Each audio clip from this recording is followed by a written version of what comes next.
real estate exists for people, like, period. Like, you have to have people for it to work. It doesn't really matter what it is.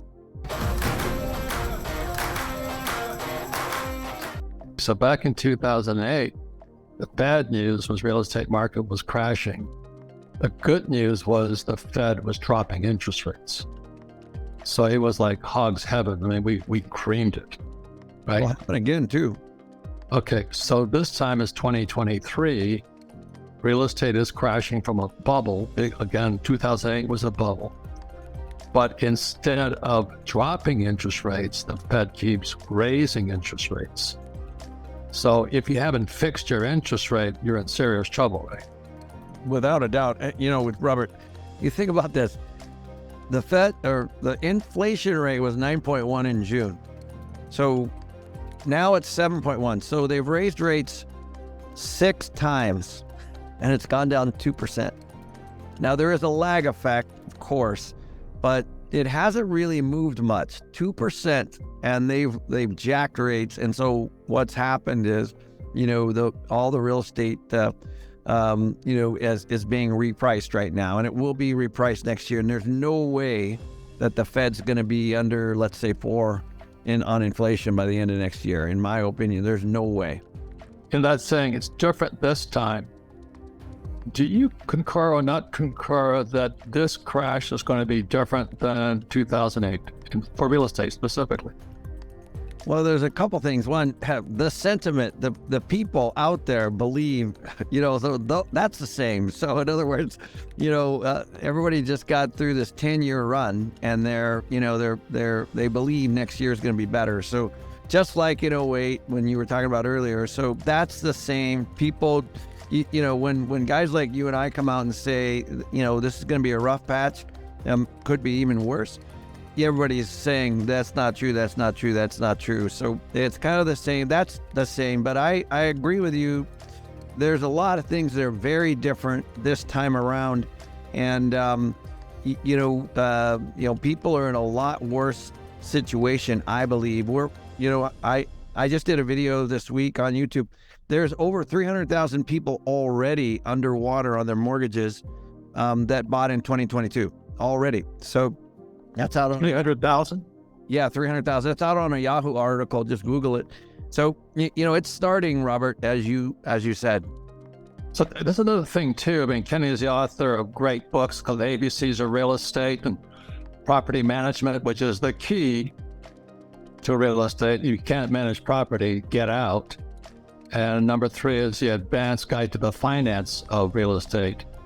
And what Kenny has always said, the key to real estate is jobs.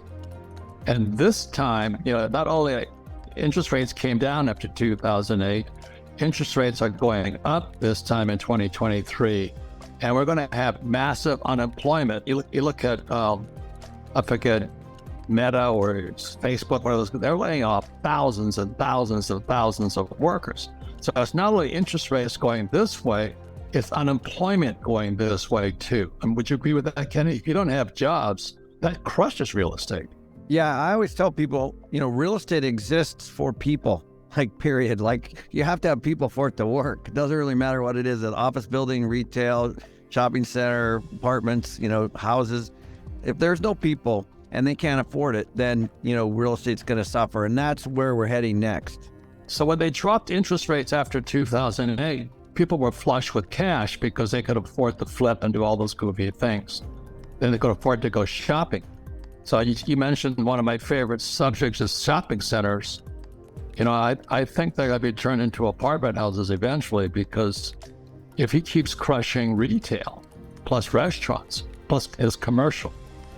I'm looking at one, actually. I'm actually literally looking at a shopping center right now that's lost the anchor. Some of the tenants that are in there are, struggling, obviously, because you need an anchor in order to draw people to those. And so Ross and I are looking at one right now that we would basically demolish and then put multifamily on.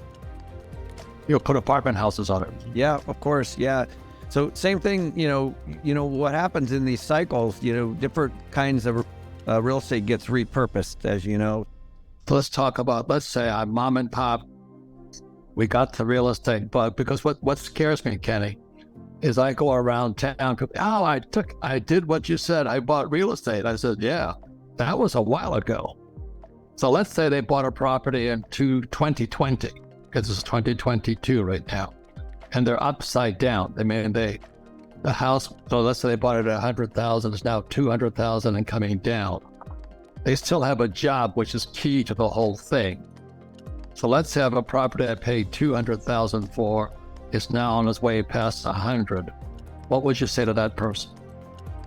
Well, the main thing is the cash flow. You know, we always talk about this. You built a game around it. The principles in cash flow are exactly what people should be studying. So by the way, I bought real estate in 2005 and the value went down. But what saved me was the cash flow during those rough years. So if they can figure out a way to cover their expenses and their mortgage payment, hold on, you know, because obviously you have to write a check to get out of something like that.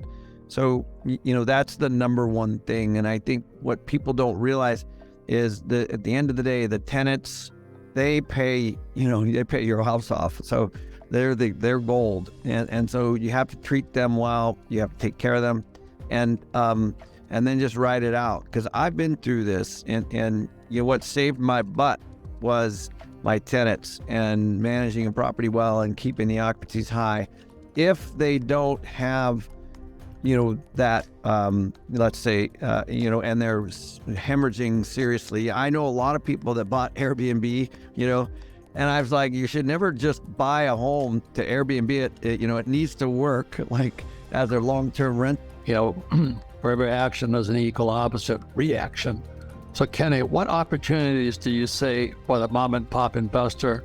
And hopefully they're not underwater. Hopefully they call their attorney if they are and handle their bankruptcy or whatever they have to handle professionally. You know, what do you see the good news is? That's the question. Yeah. Well, there's quite a bit actually. First of all, you can make money in either direction, right? Up and down. That's the important thing to understand. And most people don't understand how to make money when things are going down. So, you know, that's what we'll turn next. So there's no question that prices are going down. There's no question that commercial and residential is going down. There's no question that interest rates are up and cap rates are up and values are down. So that's clear, and those are facts. So what I've been telling everybody, and what we're doing, Robert, as you know, is, you know, we are hoarding cash right now, and that's the first thing. So we are accumulating cash to get ready, because you as you know, you don't really learn a lot. In fact, I don't think you learn hardly anything when the market is going up. Right. You think you're smart. So what's really fun is understanding what's going on when the market's going down. So those are opportunities. The other is, if you bought anything last year where it was a variable rate, let's say like a home that's under construction, it could be a spec, could be one home, you know, that somebody thought was going to be, you know, we're going to build a $500,000 home, let's say. Well, guarantee their costs are not 500. You know, if they started a year ago, they're over 500. That's for sure, because of the supply costs and labor costs and all that. And the construction loans on any deal, the construction loan is a floating rate debt, because there's no asset. You know, when you have land, there's no collateral. So those construction loans are always floaters, or they're variable or bridge or whatever you want to call them. So the construction costs for that spec builder, you know, their lines of credit, they're way high. So they're getting squeezed by costs of the actual real estate itself and the costs of the debt. So you're going to see, in my opinion, a lot of home builders making massive deals next year. In other words, today you can still do well in real estate, but you have to be a lot smarter than 2008.